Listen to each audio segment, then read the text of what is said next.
Выехав на поляну, артиллерия открыла картечный огонь в сторону леса.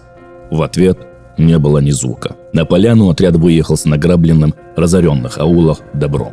Был отдан приказ сделать привал, а пехота отправлена в лес, чтобы обеспечить переправу.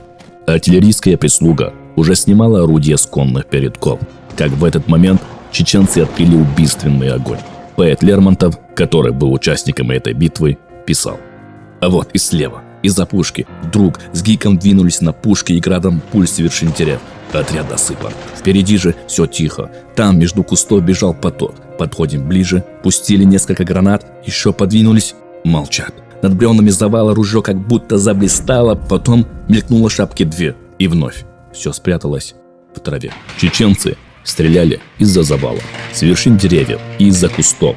Били на выбор солдат и офицеров, двигавшихся по открытой поляне. Женщины и девушки заряжали ружья своих мужей, отцов, братьев, становились на место убитых мужчин. Чеченцы, у которых очень скоро кончились заряды, выхватив шашки и кинжалы, кинулись на врага. Начался упорный рукопашный бой. Лермонтов вспоминал: «Верхом помчался на завалы, кто не успел спрыгнуть с коня, ура!» И смолкло. «Вон кинжалы, приклады!» И пошла резня. И 2 часа в струях потока бой длился, резались жестоко, как звери, молча, с грудью в грудь.